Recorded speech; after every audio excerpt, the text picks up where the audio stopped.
gostaria de chamar aqui, nesse momento, o Pereira de Souza, nosso primeiro vice-presidente, que está à frente da organização do ciclo CREF 4SP do conhecimento online e também do presencial.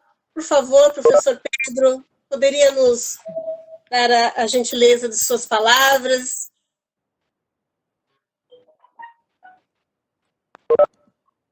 É uma enorme satisfação em tê-los com a gente aí, já estamos com mais de 30 pessoas. Só agradecer aí a diretoria, o presidente Nelson Leme da Silva Júnior, toda a diretoria, e a comissão de eventos e de comunicação, que agilizaram aí o ciclo virtual. Acho que é fundamental a gente manter o ciclo do conhecimento, que foi feito na sede e também em todo o interior, e agora a gente está disponibilizando aí através das redes sociais. Agradecer a todos os membros aí, o Marcos Olivato, o Toninho, o Carnevale, o Johnny, todos os membros, a Cida Conte, que são membros aí da Comissão de Eventos e de Comunicação. E boa sorte, Ednei, um grande parceiro, que tem feito aí muitas palestras, já há muitos anos também dentro do ciclo conhecimento, e é bem requisitado diante desse assunto. E a gente agradece desde já aí também a sua disponibilidade em compartilhar saberes e experiências que você tem muito. Boa sorte aí e bom dia a todos. Obrigada, professor Pedro. Nós temos aqui a presença do presidente do Conselho Regional de Educação Física do Estado de São Paulo, professor Nelson Leme da Silva Júnior. Por favor, professor, poderia nos ceder algumas palavras? Bom dia a todos os participantes, bom dia, Ednei. Só ratificando aquilo que o professor Pedro já disse, é um prazer enorme estar podendo proporcionar aos profissionais de educação física essa ferramenta, uma ferramenta inovadora, uma ferramenta que atinge no Brasil todo. Né? Aproveitando aqui a oportunidade, já cumprimentando as pessoas aqui de fora do estado de São Paulo, temos aqui o Sebastião de Rio Branco, Acre, temos aqui alguém de Salvador que eu vi, Adolfo de Salvador, Bahia, pessoal de Jandira, Hortolândia, Jundiaí, enfim, várias cidades já se conectando aí com o nosso ciclo online. Parabéns a todos, um bom evento, Ednei, e tenho certeza que os participantes terão uma excelente palestra. Obrigado pela participação. Bom dia a todos os presentes, obrigada, professor Nelson. Muitos já conhecem o professor Ednei, o currículo dele é extenso, mas o que nós divulgamos é que ele é graduado em Educação Física pela FEFISA, é especialista em Fisiologia do Exercício e mestre em Reabilitação. É sargento do Corpo de Bombeiros, professor da Escola de Educação Física da Polícia Militar e na pós-graduação do Hospital Israelita Albert Einstein, e instrutor do Instituto Brasileiro de Atendimento Pré-Hospitalar. Com vocês, o professor Ednei, mas não se esqueçam, continuem se identificando no nosso chat, informando de qual cidade você está participando. Bom dia, professor Ednei. Bom dia, Célia. Bom dia a todos os participantes. É um enorme prazer estar aqui com vocês hoje para discutir um assunto de bastante interesse e agradeço o convite, agradeço ao presidente, ao professor Pedro, a todo o time de comunicação do CREF, agradeço também a participação de todos hoje aqui, dos delegados, conselheiros, estou vendo que tem bastante gente aqui de outros estados também, fora da capital. Bom, agradeço imensamente aí a oportunidade de estar aqui compartilhando um pouquinho dessa experiência, né? Então, aproveitando aí que a Célia fez a minha apresentação, o meu currículo, falar um pouquinho do meu currículo. Então, atualmente eu estou aí à frente dessa atuação dessa pandemia do Covid pelo Corpo de Bombeiros, então, tanto na linha de frente no atendimento, como também treinamento e preparação do nosso efetivo para lidar com essa situação. E como profissional de educação física, eu não poderia deixar de vir aqui hoje falar um pouco dessa experiência, o que nós estamos vivendo, e passar algumas informações importantes e que são válidas para todos os profissionais da área da saúde e em especial o profissional de educação física.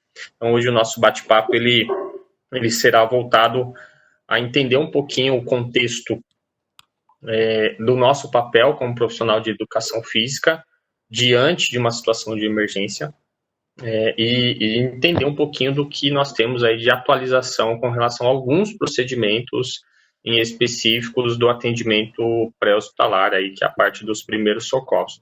O que eu aproveito um pouquinho do gancho da palestra do professor Cristiano Parente, que foi a última palestra que nós tivemos, onde ele fala muito do papel do profissional de educação física alinhado à área da saúde, né? Então, o professor de educação física, ele precisa entender isso, que ele é um profissional de saúde e que, nesse momento, o que ele está fazendo, o que ele pode fazer, qual que é a importância dele num cenário social. Eu sempre reforço, né, que a nossa profissão, ela tem uma importância muito grande num cenário social, e ainda mais no período que nós estamos vivendo. Então, nós não podemos deixar, como professor de educação física, de pensar nisso, tá bom? Então, hoje nós vamos falar um pouquinho sobre isso. Então, vamos lá. Então, quando eu venho aqui falar de primeiros socorros, o que nós precisamos já de início entender que esses primeiros socorros, quando eu falo o termo primeiro socorro, ele não é uma atuação somente em âmbito profissional. Então, é algo que vale para o nosso dia a dia, que vale para a nossa vida social, que vale para a nossa vida profissional e demais cenários e demais situações. Então, não é algo só vinculado à minha atuação profissional, tá bom? Então, aqui nós temos um conceito de primeiros socorros que é dado pela Cruz Vermelha, um conceito que eu gosto bastante, né, que ele fala que o primeiro socorro ele é um tratamento imediato. O que é um tratamento imediato? É aquela atuação que eu presto logo após um acontecimento. Aconteceu uma emergência, aconteceu um acidente, uma emergência clínica, é o momento que eu tenho que intervir, é o momento que eu tenho que atuar, é o momento que eu tenho que ajudar, e que esse tratamento, ele é prestado de forma provisória. Bom, primeiro passo, né, quando nós falamos em tratamento, todo tratamento na área da saúde, ele é embasado, ele tem embasamento, seja ele embasamento científico, seja ele embasamento técnico, seja ele embasamento principalmente de protocolos e diretrizes. Então, hoje, tudo que nós falamos em termos de primeiros socorros, ele deve estar embasado num protocolo institucional ou uma diretriz universal. Então, hoje eu vou falar por... Célia, chamou? Eu não sei se alguém me chamou aí no... É Célia, professor. Uma solicitação para o senhor falar um pouquinho mais alto. Um pouco mais alto, tá bom. Deixa eu tentar, inclusive, aumentar o volume aqui do áudio. Tá bom, não sei se... Vamos lá, vou tentar falar um pouco mais alto aqui, ver se melhora também o meu áudio. Então, um conceito importante que nós temos de primeiros socorros, dado pela Cruz Vermelha, é esse, né? Que primeiros socorros ele é um tratamento imediato, ou seja, eu presto logo após o acontecido, e que esse tratamento ele deve ser fundamentado. Ele deve ser embasado numa diretriz, num protocolo. Então, hoje nós vamos falar um pouquinho disso daqui também. Quais são as diretrizes, quais são os protocolos que regem esse primeiro socorro? Eu não posso, como profissional de educação física, prestar um socorro por achismo, né? Realizar uma imobilização de uma fratura do jeito que eu acho. Eu não posso atuar por tentativa de acerto e de erro, e sim sempre embasado num protocolo. Um detalhe interessante aqui dessa definição da Cruz Vermelha é que ele fala que primeiro socorro é algo provisório. Isso é muito importante passar, o profissional ter delimitado na sua cabeça. Que tudo que nós fazemos em primeiro socorro é tudo um atendimento provisório. Significa que essa vítima, esse paciente, vai precisar receber um atendimento definitivo posteriormente. Que o que eu uso de material, de kit primeiro socorro, são materiais provisórios. Então, todo atendimento que eu faço, ele deve se manter de forma provisória, recursos são provisórios e, posteriormente, essa vítima ela vai precisar aí de um atendimento definitivo. Esse atendimento, que é prestado de forma imediata e provisória, ele é prestado a uma vítima que pode se enquadrar numa situação de trauma ou de emergência clínica. Tá? Por que eu separei aqui, né? Eles separam em trauma e emergência clínica? Porque existe 2 tipos de protocolo, que é o protocolo de atendimento para vítimas de trauma e também o protocolo para vítimas de emergência clínica. E tudo isso, todo esse atendimento, ele é prestado ainda fora do ambiente hospitalar. Por isso que muitos autores, né, também chamam de atendimento pré-hospitalar. Quando já está no ambiente hospitalar, a competência passa a ser do médico, passa a ser do enfermeiro e assim por diante. Então, isso daqui é uma definição só para a gente compreender aqui um pouquinho essa característica do que é primeiros socorros, tá bom? Bom, quais são essas diretrizes e protocolos que regem as nossas condutas como profissionais da área da saúde e também como um cidadão incluído na sociedade? Então, hoje nós temos o protocolo da America Heart, que é o protocolo o mais atual de 2015, mas o de 2010 já trazia muitas mudanças. Ele é um protocolo voltado mais a emergências clínicas, parada cardiorrespiratória, a um desmaio, o que eu faço numa situação clínica. Nós temos também o protocolo do Colégio Americano de Cirurgiões, que nós temos o protocolo muitos conhecem como PHTLS, que é o atendimento pré-hospitalar, que é voltado mais à parte de trauma. Então, se eu quero me aprofundar um pouquinho mais em conceitos de trauma, de fratura, um trauma de quadril, de tórax, PHTLS é uma ótima recomendação. E nós temos as diretrizes internacionais de primeiros socorros e reanimação da Cruz Vermelha, que faz uma abordagem uma linguagem bem simples e bem fácil de se entender. Também é uma diretriz. E temos, em especial, aí a nossa área de atuação, a diretriz também do Colégio de Medicina do Esporte, que também traz informações sobre situações de emergência, principalmente voltado à área de atendimento clínico. Então, percebam, se a gente pegar essas diretrizes, esses protocolos, né, diretrizes, ela é de âmbito universal, e os protocolos, eles podem se tornar até institucionais. Por exemplo, Corpo de Bombeiros, nós temos um protocolo interno, o SAMU, ele tem um protocolo. O protocolo, ele é uma adaptação à sua necessidade com base nas diretrizes. Então, se a gente pegar essas diretrizes e protocolos, as informações, elas são bem alinhadas, elas poucas vezes se divergem, né? O que muda um pouquinho é o cenário, às vezes um cenário mais clínico, um cenário mais traumático, um cenário de atendimento na rua, um cenário de atendimento na área do esporte, que é o nosso caso. Então, isso é importante a gente conhecer, é importante que a gente tenha algumas bases de referência aí. Os nossos objetivos. Sempre quando eu vou prestar um atendimento de primeiros socorros, eu tenho que saber qual que é o meu objetivo nesse atendimento. Né? Então, meu objetivo principal é manter os sinais vitais. Né? Cheguei para atender essa vítima, esse acidentado, é manter os sinais vitais iniciais, saber analisar os sinais vitais. E meu próximo objetivo, que também é um objetivo bem importante, principalmente na área do esporte, é evitar o agravamento das lesões. Por que eu coloquei aqui, e as referências assim elas delimitam, né? Que o evitar agravamento das lesões é o objetivo 2. Que o meu principal objetivo é manter os sinais vitais.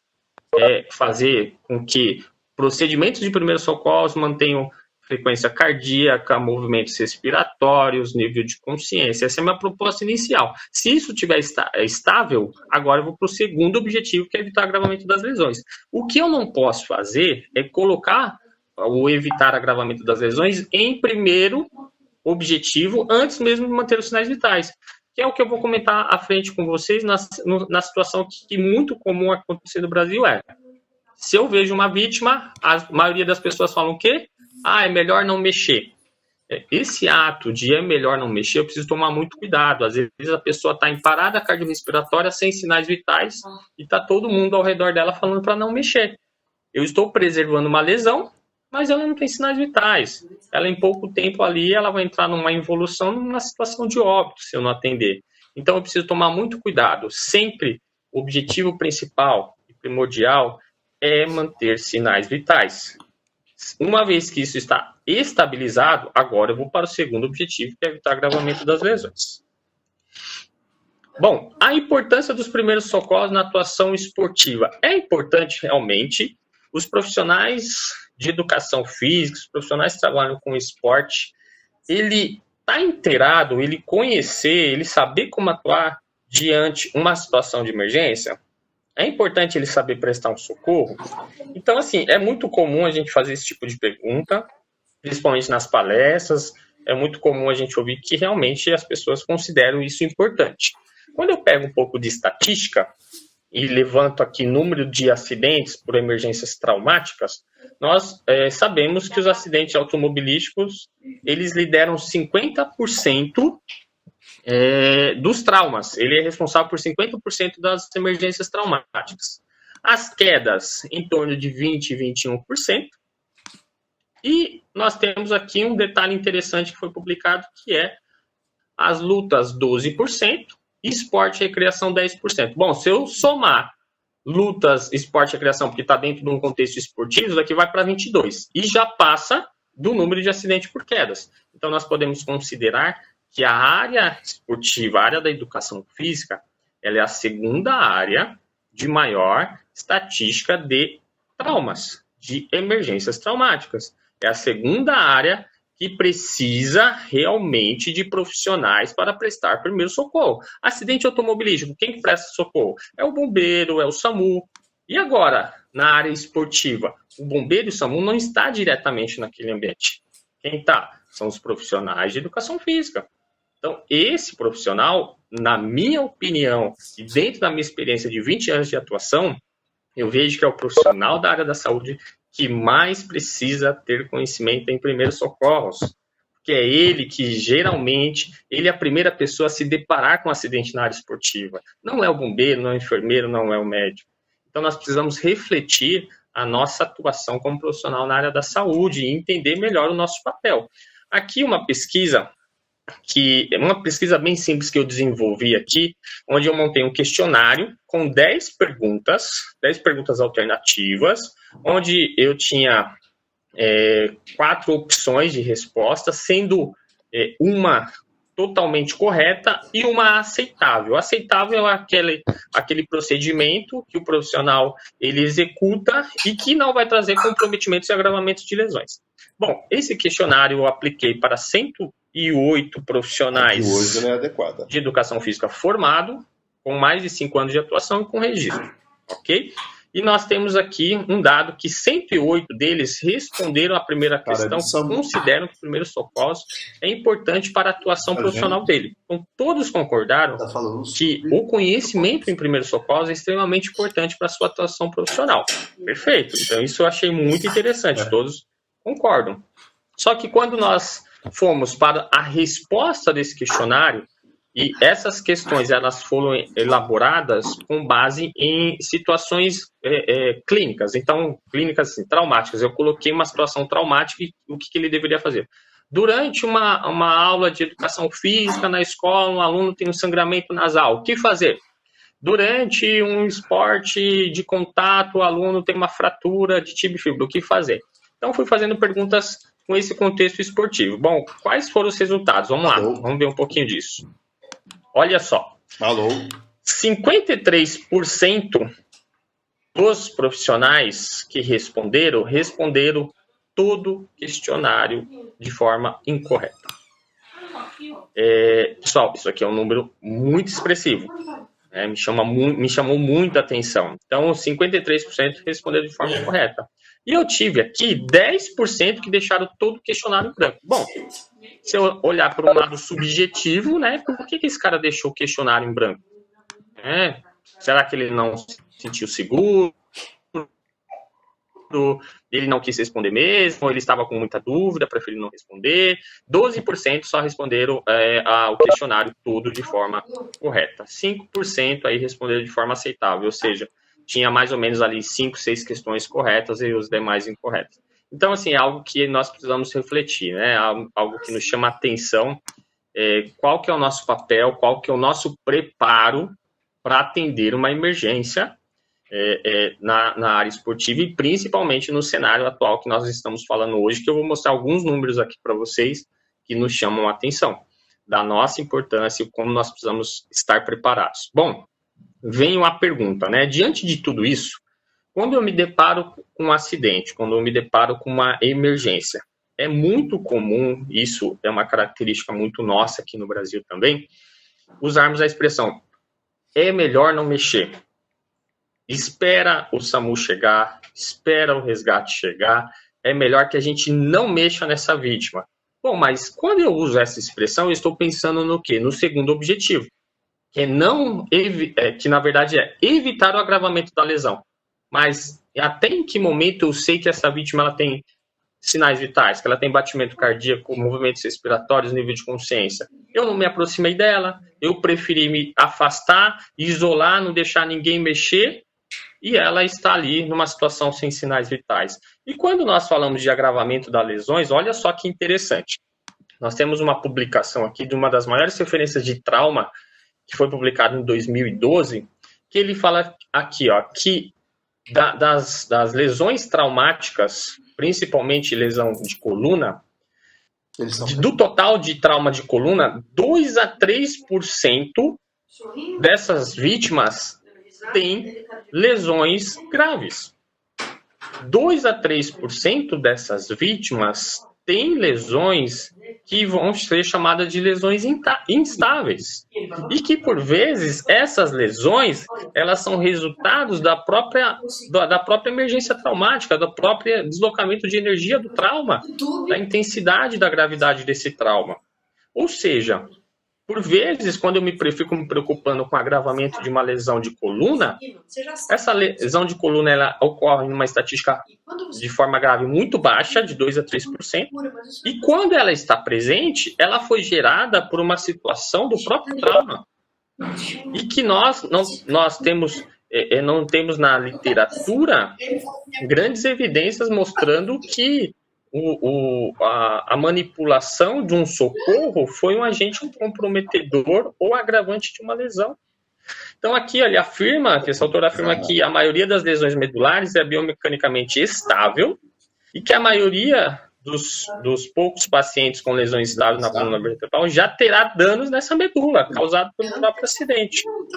E que a imobilização pré-hospitalar não afetará o resultado de nenhum dos pacientes. E a gente fica preso a não mexer.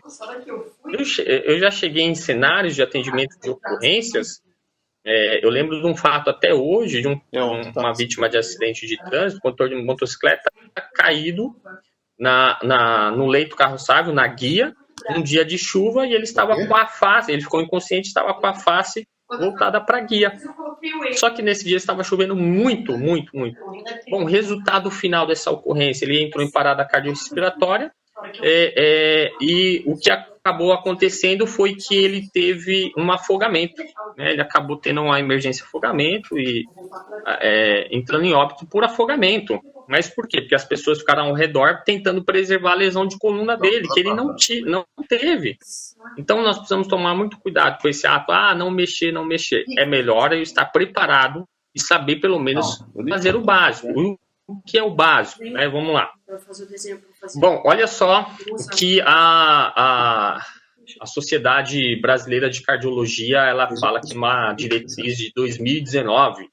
Então, ela fala que muitas das vítimas acabam morrendo, entrando em parada cardiorrespiratória por falta de atendimento inicial. Começa de lá, né? E que é mais fácil ensinar como checar um pulso, como fazer uma compressão no tórax, do que eu não fazer nada. As vítimas morrem mais por omissão do que por uma conduta errônea, ou do que uma tentativa de auxílio, uma tentativa de ajuda. Sexta-feira, não entendi. Isso aqui foi publicado pela Sociedade Brasileira de Cardiologia, um artigo bem interessante, que depois eu posso deixar para vocês. E aí eu chamo a atenção para alguns dados. Olha só, a Sociedade Brasileira de Cardiologia, ela divulga diariamente alguns dados importantes.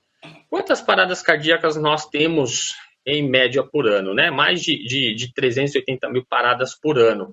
Só esse ano de 2020, nós estamos falando de parada cardíaca de causas cardiovasculares. 2020, na data de ontem, nós tínhamos em média já 130 mil paradas cardiorrespiratórias que aconteceram no Brasil, fora do ambiente hospitalar. Não estou falando daquilo que acontece dentro do ambiente hospitalar, falando fora do ambiente hospitalar, aquela que acontece no nosso dia a dia. Aí, vamos lá, passando um pouquinho mais aqui só para a gente ter uma ideia. No mês, né, então só no mês aqui, mês 4, nós já temos por volta aí de 31 mil paradas. Aí nós vamos só para o dia de ontem. Então, esse dado aqui eu peguei ontem às 23 horas e 59 minutos, só para que vocês tenham ideia. Então, por dia, a média é de 1.000 paradas cardiorrespiratórias. 1.000 paradas cardiorrespiratórias. 86% dessas paradas cardiorrespiratórias que a sociedade tem, elas acontecem no ambiente pré-hospitalar. Elas acontecem fora do hospital. Então, a possibilidade de no nosso dia a dia, se depararmos com uma parada cardiorrespiratória é muito grande, seja no ambiente profissional, seja no ambiente social, familiar, ela é muito grande. Eu estou preparado para atender isso? Eu sei como atuar hoje numa parada cardiorrespiratória proveniente do Covid? Como que eu atuo? Então, como profissional da área da saúde, eu preciso estar bem atento com relação a esse contexto. Olha só, 90% das pessoas que sofrem de parada cardíaca fora do hospital morrem por falta de atendimento adequado. Então, 90% desses 1.000 casos que nós temos por dia, 90% morrem por falta de atendimento adequado. Porque não é prestado atendimento, porque as pessoas preferem não mexer, porque as pessoas preferem não se aproximar, porque as pessoas não sabem como realizar um procedimento. E isso não pode acontecer dentro da nossa área de atuação da educação física. Isso não pode. Isso é algo que, para nós, não pode fazer parte da nossa rotina de atuação. Nós temos dados aqui de mortes por Covid 2019 no Brasil. Só na data de ontem, nós estávamos com aproximadamente 5.511 mortes, né? Então, esse número hoje já é um número maior. São Paulo, só no estado de São Paulo, já tinha acontecido mais de 2.200 mortes. Essas mortes, elas ocorrem como resultado final de uma parada cardiorrespiratória, certo? Aonde ocorre essa parada? Não é impossível a gente falar. Ela pode ocorrer tanto no ambiente hospitalar como no ambiente pré-hospitalar. Desses casos, nós tivemos casos de pessoas que tiveram parada cardiorrespiratória gerada pelo Covid no ambiente pré-hospitalar. Sim, eu particularmente atendi um caso. Né, de uma pessoa que teve uma parada cardiorrespiratória em casa que foi constatado Covid, logo no comecinho. Então, não está distante de nós isso. Nós precisamos nos atentar a isso. Então, o estudo mostra que o Brasil tem maior taxa de contágio de Covid no mundo. E que, olha só que interessante, o Brasil e os Estados Unidos são países que ainda passam por uma fase difícil de pandemia. Os países podem registrar 5.000 mortes nas próximas semanas. Nós estamos preparados para isso? O que eu, como profissional de educação física, eu estou fazendo para diminuir isso, ou de que forma que eu estou me preparando para atuar num cenário como esse. Então, isso é a nossa reflexão. Alguns aspectos legais aqui, que eu aproveito o gancho da palestra lá do Cristiano Parente, que ele fala muito da importância nossa como profissional da área da saúde. Olha só, né? O artigo 135 do Código Penal, ele fala da omissão de socorro. E ele fala lá no finalzinho, né? Deixar de prestar assistência quando possível, fazer sem que haja risco pessoal. Olha só, interessante. A pena vai de detenção de 1 mês a 6 meses ou multa. Né? Bom, o que é um risco pessoal? O risco pessoal é aquele produzido pelo próprio cenário, pela própria condição da emergência. Então, eu tenho ali um acidente de trânsito que bateu num poste, derrubou o poste, isso é um risco pessoal. O teto está desabando, tem uma vítima. Isso é um risco pessoal que foi produzido pelo cenário, produzido pelo ambiente. O que não posso é profissionais da área da saúde, profissionais que têm a competência legal de atuar, ser o produtor desse risco. Então, por exemplo, eu vou dar um exemplo como bombeiro, como profissional de educação física. Se eu chegar para atender uma vítima hoje de Covid, sem uma máscara de proteção, sem óculos de proteção, sem uma luva, sem um equipamento adequado, eu estou me colocando em risco. Mas sabe quem está produzindo esse risco? Eu. Porque a minha instituição, ela me fornece o EPI. Eu tenho que usar esse EPI. Eu tenho meu EPI particular. Por que eu não estou usando? Então, eu sou produtor desse risco. Isso não se enquadra como uma opção de eu negar o socorro. Então, o que precisa ficar muito bem claro é isso, que o profissional ele não pode ser o responsável pelo risco. Então, professor de educação física, você tem seu parzinho de luva, você tem sua máscara, você tem seu óculos, é uma competência legal nossa prestar socorro. Eu preciso ter isso. Eu não posso negar esse socorro afirmando que tinha um risco pessoal que foi produzido por mim. Esse é o cuidado que eu devo tomar. E outro detalhe importante, quando eu falo do artigo 135, a pena vai lá de 1 mês a 6 meses de detenção ou multa, isso é válido para pessoas que não têm competência legal. Quando você é um profissional que tem competência legal, que está dentro da sua grade curricular de formação e da sua competência, você não, responde sempre pela consequência do ato. Então, se aquela vítima que você omitiu o socorro, ela evoluir para uma situação de óbito, você vai responder homicídio. Da mesma forma que se ela ficar com uma lesão, você vai responder lesão corporal. E assim sucessivamente. Nós, como profissionais, não respondemos a pena de 1 mês a 6 meses de detenção ou multa. Eu respondo sempre a consequência do meu ato. Bom, isso é chamado de obrigatoriedade profissional. Obrigatoriedade profissional, ela pode se incorrer de 2 formas. Ou de forma legislativa, ou uma responsabilidade social. A sociedade nos coloca essa responsabilidade. Dentro da escola, quando ocorre uma emergência dentro da sala de aula, um aluno lá, ele desmaiou na aula de matemática. O professor de matemática, ele sai correndo e vai chamar quem? O professor de educação física. Mas por quê? Porque ele subentende que esse profissional ele trabalha com o corpo e ele é um profissional da área da saúde e isso vai saber o que fazer. Isso é uma responsabilidade social, a sociedade nos coloca isso. E nós temos que saber que nós estamos expostos a isso. Quando eu aceito ser profissional de educação física de forma voluntária, eu estou aceitando tudo isso. Então, por isso que eu preciso estar preparado. A grade curricular, a formação, a atualização, nós sabemos que precisa melhorar. Né? Nós temos ciência disso, inclusive é um papel nosso lá no CREF, o Pedrinho é um cara que abraçou essa ideia, o presidente, o CREF 4 abraçou essa ideia e está tentando, né? A gente está tentando mudar esse cenário. Mas nós sabemos ainda que tem muitas instituições, principalmente de ensino superior, que não se preocupam com essa questão do primeiro socorro. O primeiro socorro não tem retorno financeiro, né? Então as pessoas deixam isso em segundo estágio. Então a gente tem um hábito no Brasil de só remediar quando estou doente, né? Não de prevenir. Então, nós precisamos dar uma importância maior, principalmente coordenadores de curso de educação física. Precisamos realmente dar uma atenção especial à grade curricular do curso superior de educação física na parte de primeiros socorros. Uma vez eu fui convidado para dar aula num curso da área da saúde na faculdade onde eu dava aula, e não era na área da educação física. A coordenadora falou assim para mim, eu perguntei para ela, você tem quais materiais aí para a gente poder fazer algumas práticas de primeiro socorro? Não, professor, não tem material não, vai lá, entra na sala de aula, fala qualquer coisa para eles de primeiro socorro, tá ótimo. Opa, não é assim, né? Não é desse jeito, peraí. Então a gente precisa também mudar posturas profissionais e de atenção e entender qual que é a importância dos primeiros socorros numa formação. Vamos lá. Bom, nós temos algumas referências aqui dentro do Ministério da Saúde, né, com relação a legislações, e eu vou passar rapidamente aqui para a gente entender. Então, aqui eu tenho uma resolução do Conselho Nacional de Curso de Graduação de Educação Física, aonde nos coloca aqui no artigo 20, de muito interesse, a formação do bacharel em Educação Física para atuar nos campos de intervenção citados abaixo. Aí ele fala aqui, quais as áreas, né, complementares seguintes do eixo de articuladores. A saúde. Então, ele fala que nós, profissionais da educação física, vamos atuar na área da saúde. Então, o que seria essa atuação na área da saúde?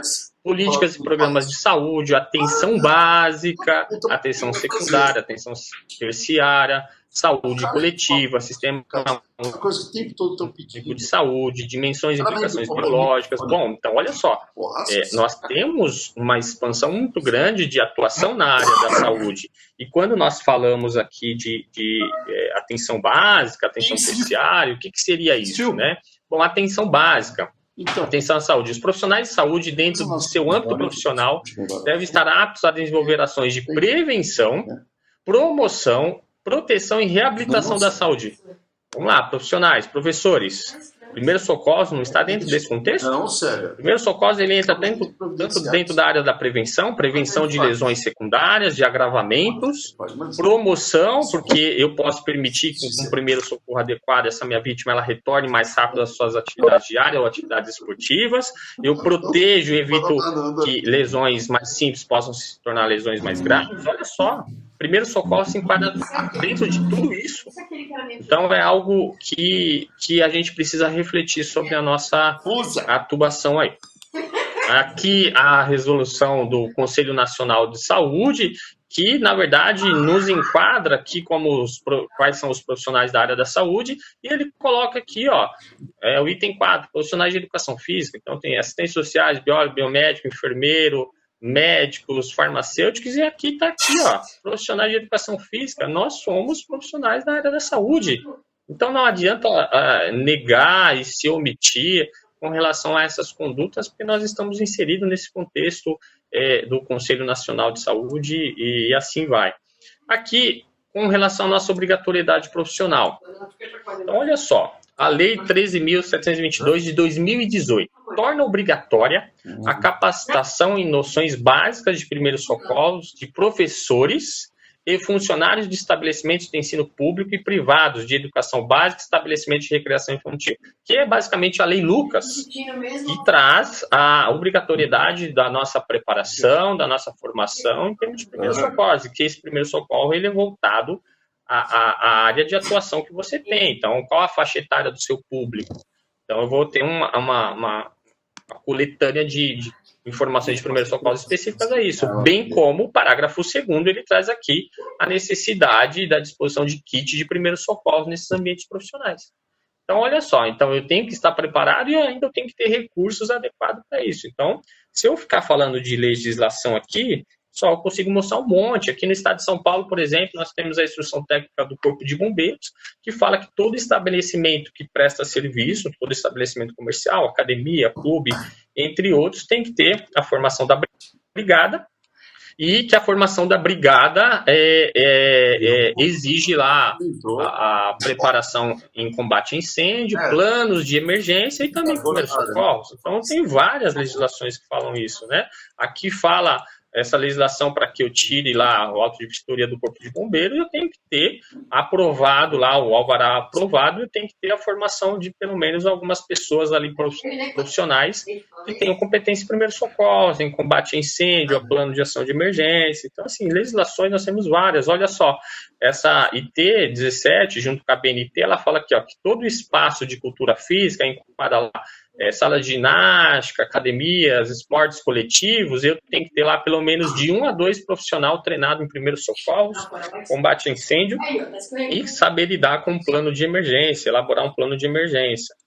Quais são as informações de primeiros socorros que essa legislação ela pede para que esses profissionais tenham lá? Conhecimento em uso do desfibrilador, saber tratar um estado de choque, fraturas, ferimentos, queimaduras, emergências clínicas, parada cardiorrespiratória e hemorragias. São todos contextos básicos dos primeiros socorros. São tudo isso daqui são procedimentos básicos que nós realizamos. Então, eu preciso estar preparado também para isso. Aqui, a NR32, que é a norma regulamentadora de segurança do trabalho, ela traz também a necessidade de capacitação com relação ao primeiro socorro. Ela fala que todo profissional que presta serviço em um ambiente comercial, ele deve ter treinamento em primeiros socorros. Então, isso é uma norma de segurança do trabalho. Vamos passar mais um pouquinho aqui.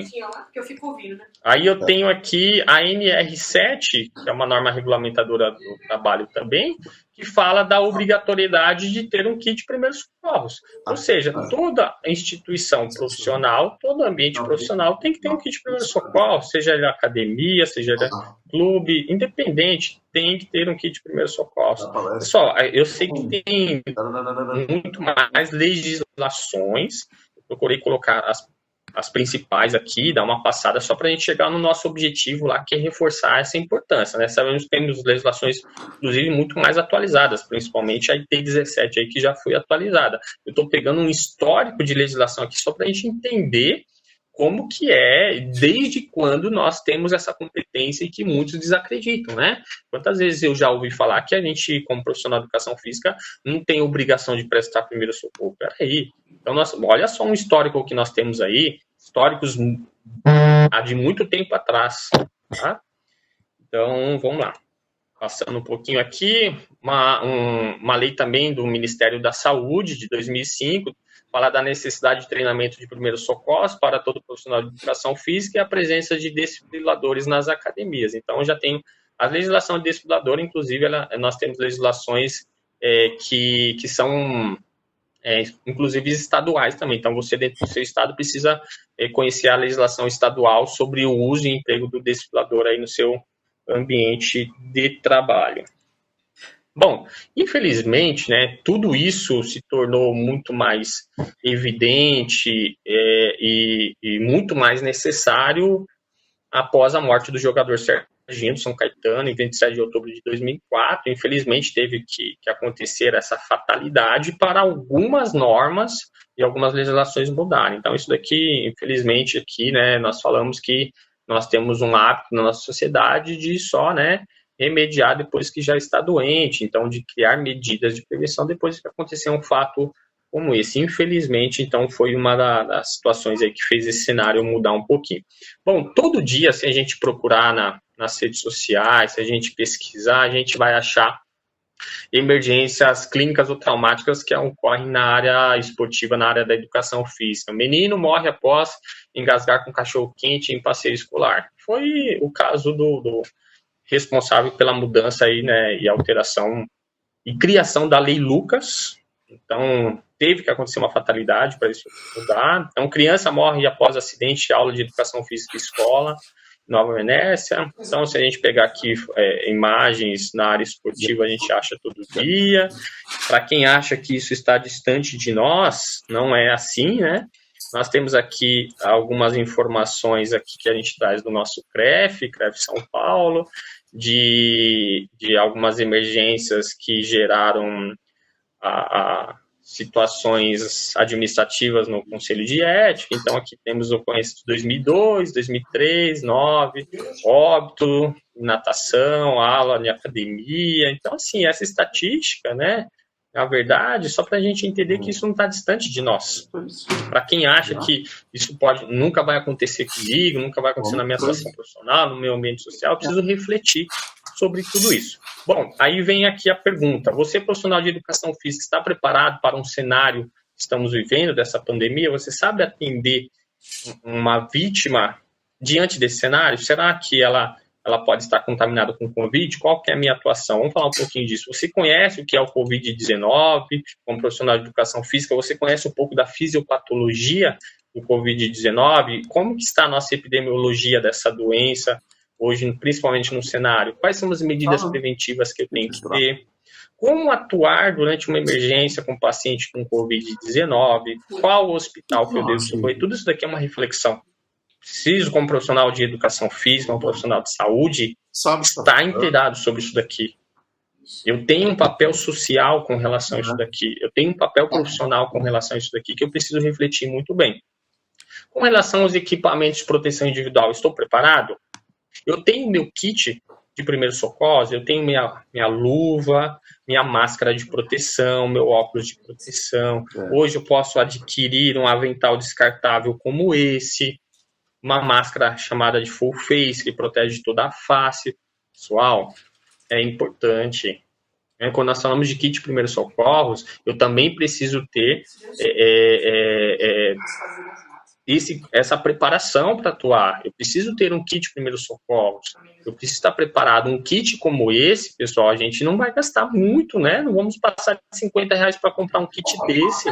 Então, isso é muito importante. É importante. Eu não posso omitir um socorro por falta da utilização, por não ter um kit de primeiros socorros. Isso daqui eu vou ser responsabilizado. Eu tenho um papel muito maior do que a legislação com relação a isso. Eu tenho um papel social, então eu preciso ter no meu kit, eu preciso ter dentro do meu carro, preciso ter na minha bolsa, preciso ter no meu ambiente profissional, deixa lá um kit preparado. O kit de primeiros socorros, eu tenho kit de primeiros socorros no meu ambiente profissional, nós vimos que a norma regulamentadora do trabalho obriga todas as instituições terem, ainda mais quando eu tenho competências legais para prestar socorro. Bom, vamos falar um pouquinho de atualização. Pessoal, o que vocês precisam imaginar agora? Dentro da medida preventiva, então, com relação a toda a atuação nossa, então, dentro do cenário de atendimento hospitalar, eu preciso estar muito bem preparado com relação ao EPI. Ou seja, para atender uma hemorragia, uma fratura, ter o par de luva, tá? De preferência 2 pares calçados, ter a máscara de proteção, o óculos de proteção. Quem tiver a possibilidade, utilize também um avental. Esses aventais são descartáveis, são baratos de comprar, são baratos para montar um kit. Então, é importante que tudo que eu vou mostrar agora aqui, tudo que eu vou falar, visualizem você nesse atendimento de EPI. Nenhum momento a gente pode se imaginar atendendo uma emergência dessa sem o EPI. E quando nós falamos em ter o EPI, eu preciso adquirir o EPI. Um par de luva que eu compro numa farmácia, ele não passa mais de R$2. Ele é muito barato. Então não dá para falar, e quando eu não tenho? Pessoal, hoje nesse cenário não dá para ficar improvisando. Não dá para ficar improvisando, vou colocar um pedaço de jornal na mão, eu vou colocar um saco plástico. Não é essa a ideia. Toda vez que eu uso algo improvisado, eu tenho um risco muito grande de contaminação. Já usando o EPI, já existe uma porcentagem mínima. Imagine eu usando algo que seja improvisado. Adquira, providencie. É possível. Não é nada fora do nosso contexto de realidade. Bom, quando eu falo de hemorragias, vamos ver o que mudou um pouquinho no cenário de atualização de hemorragias. Então, só para a gente entender, hoje, dentro das emergências traumáticas, as hemorragias são as que mais matam.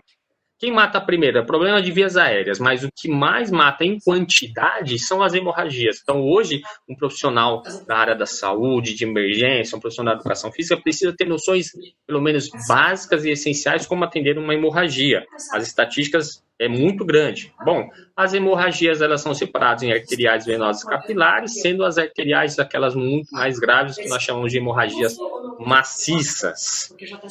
Bom, quais são hoje as condutas protocolares de atualização? Então, o primeiro passo é aplicar pressão direta sobre o ferimento que está sangrando, principalmente se é uma hemorragia maciça. Essa aplicação ela pode ser a própria vítima fazendo uma pressão com a mão, ou o socorrista ali colocando um pano limpo ou uma gaze sobre o local e fazendo uma pressão. Essa pressão ela pode ir ali em média de 3 minutos. Após isso, se o ferimento ele for de grande extensão, um ferimento aberto que está sangrando muito, eu posso, em segundo momento, preencher essa cavidade, esse ferimento, com gaze limpa ou com um recurso adequado, nós chamamos de gaze de compressão. E se a hemorragia ela for maciça e estiver sangrando muito, principalmente de caráter arterial, eu posso fazer a aplicação do torniquete, que há um tempo atrás era abolida, e hoje sabe que o torniquete é muito importante. Então, a sequência de procedimento hoje é aplicar compressão com as mãos, isso pode ser feito pela própria vítima, ou com um pano limpo ou uma gaze por parte do socorrista, aí, o profissional de educação física. Segundo passo, se esse sangramento não parar, preenche o ferimento com gaze, empacota ele ali, preenche ele com gás e depois faz pressão de mais ou menos 3 minutos sobre o local.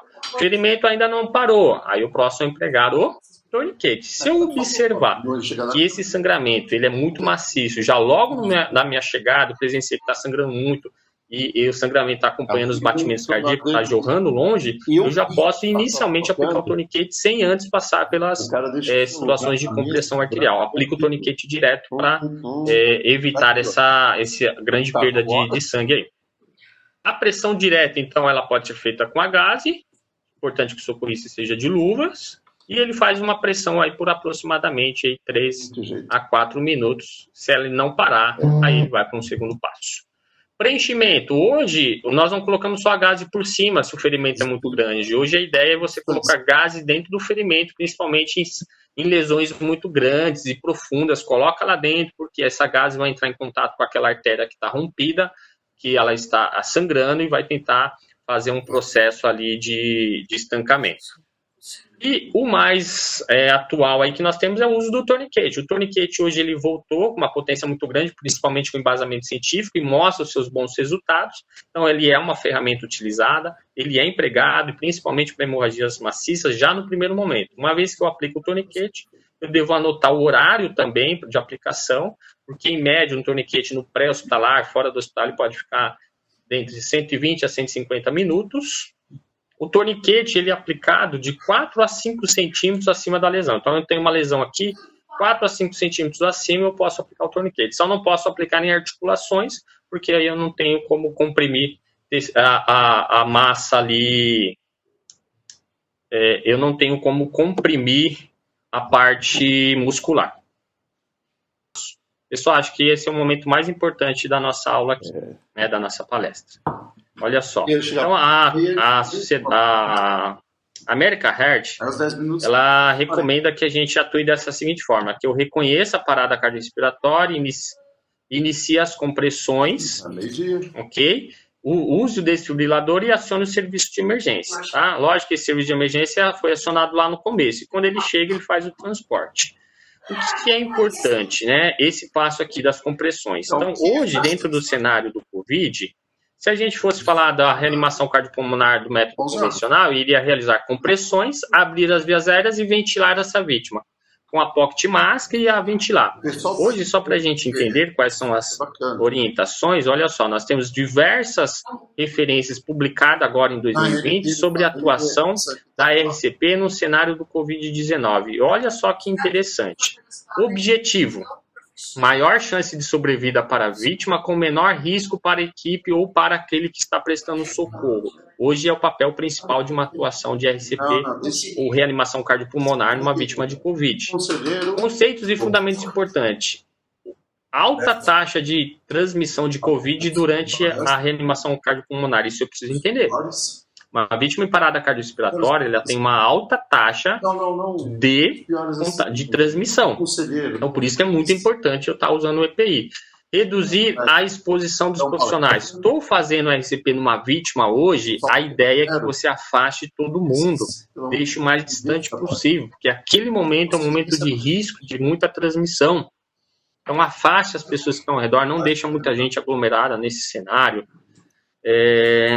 Os EPIs serem também adequados, né? Use o EPI adequado, menor quantidade de pessoas dentro do ambiente, tudo isso se torna importante eu refletir. E aqui é o ponto principal.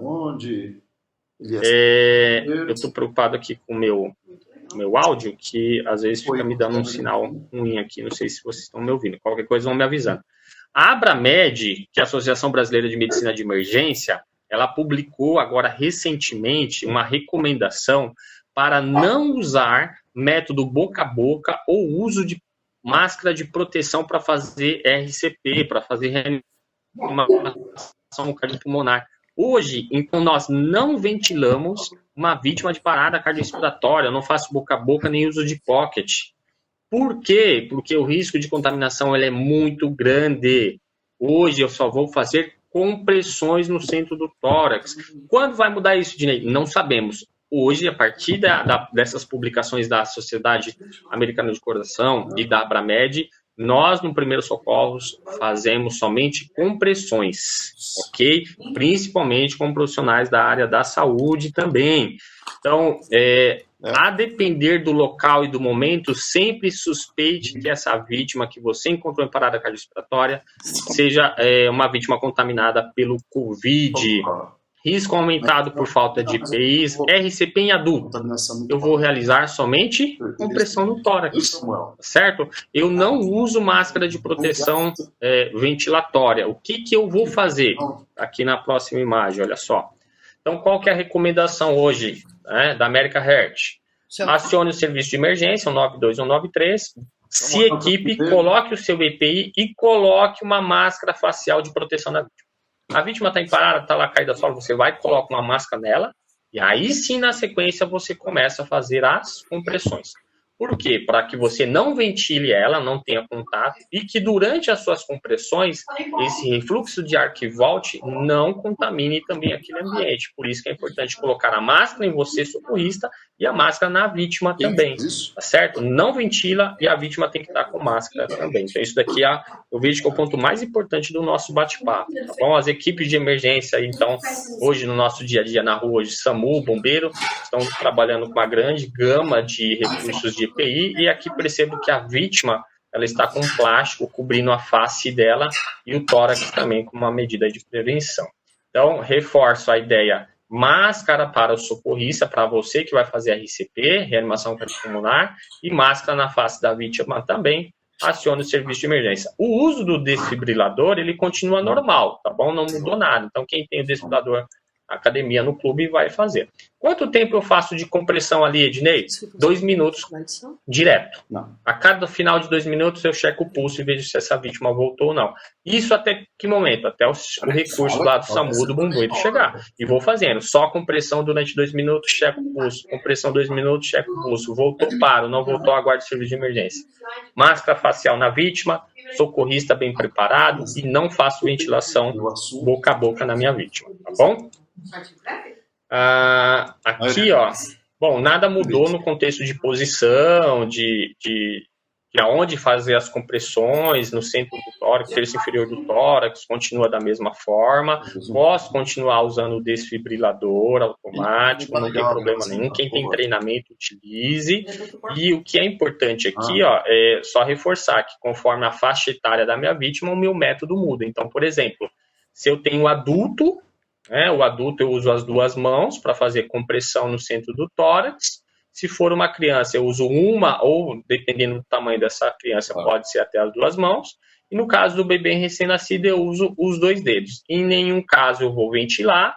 Essas vítimas obrigatoriamente devem estar com máscara de proteção facial também, para evitar a contaminação desse ambiente. O socorrista muito bem preparado aí, ok? Bom, acho que chegamos no finalzinho aqui. Tentei dar uma agilizada aqui para ser bem dinâmico aí com vocês e permitir que vocês entendam um pouquinho aí. Vamos lá.